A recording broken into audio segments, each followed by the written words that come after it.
ప్రజలందరూ కూడా అప్రమత్తంగా ఉండాలని, జాగ్రత్తలు పాటించాలని, మరి ఏదైనా చర్య తీసుకునే ముందు వివరాలను పరిశీలించాలి.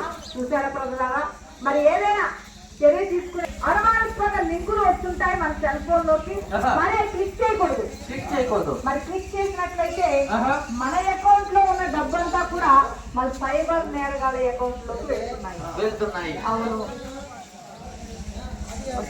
ఎందుకంటే వాళ్ళు ఒక అకౌంట్ వాడుతున్నారు తప్ప ఇంకో అకౌంట్ వాడడం మానేస్తున్నారు. ఆ అకౌంట్ వదిలేస్తే ఒక 2 సంవత్సరాలు అవుతుంది, 3 సంవత్సరాలు అవుతుంది, ఒక 5 ఏళ్ళు అవుతుంది.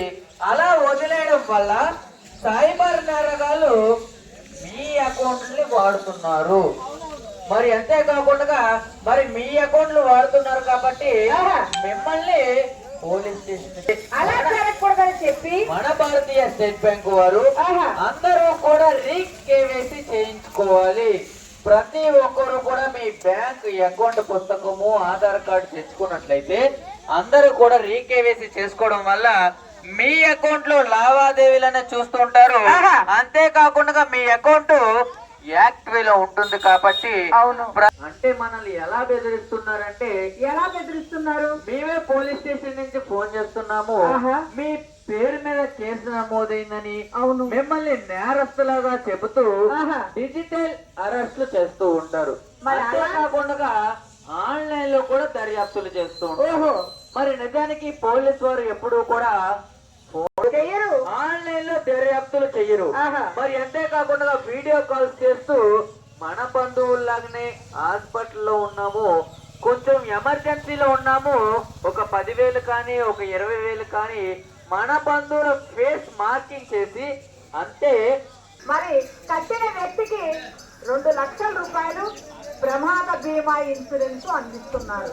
అంటే ఈ ప్రధాన మంత్రి సురక్ష బీమా యోజన పథకం కింద సంవత్సరానికి 20 రూపాయలు కట్టినట్లయితే ఆ వ్యక్తి యాక్సిడెంట్ గా మరణించిన, పాము కాటికే గురై మరణించిన, కరెంట్ షాకే గురై మరణించిన, హఠాత్తు మరణం కింద మరణించినట్లయితే ఆ వ్యక్తి ఎవరు పేరైతే నామినీగా పెడతారో ఆ పేరు గల వ్యక్తికి మన భారతీయ స్టేట్ బ్యాంక్ వారు 2 లక్షల రూపాయలు ఇన్సూరెన్స్ అందించడం జరుగుతుంది.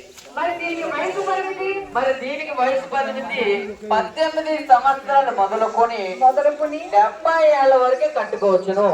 అంటే ఒక 18 నుంచి 70 ఆ వ్యక్తికి ఏం జరిగినా హఠాత్తుగా మరణిస్తే 2 లక్షల రూపాయలు ఇన్సూరెన్స్ వస్తుంది. మరి అంతేకాకుండా ప్రధానమంత్రి జీవన జ్యోతి బీమా యోజన పథకం కూడా ఉంది. అవును, మరి దీనికి 436 రూపాయలు ఒక ఏడాదికి చెల్లించినట్లయితే అవును, ఎందుకంటే ఇందాక కట్టింది 20 రూపాయలకి 2 లక్షలే, ఈ 436 రూపాయలకి 2 లక్షలే. మరి దానికి దీనికి తేడా ఏంటంటే ఆ 20 రూపాయలు కట్టిందేమో యాక్సిడెంట్ గా మరణిస్తే, ఈ 436 రూపాయలు కట్టిందేమో ఆ వ్యక్తి ఏ విధంగా మరణించినా సరే, అంటే సహజంగా మరణించినా యాక్సిడెంట్ గా మరణించినా మన భారతీయ స్టేట్ బ్యాంక్ వారు 2 లక్షల రూపాయలు ఇన్సూరెన్స్ ఇవ్వడం జరుగుతుంది. అవును, మరి ప్రధాన మంత్రి జీవన జ్యోతి బీమా యోజన పథకం కింద దీని వయసు పరిమితి 18 సంవత్సరాలు మొదలుకొని 50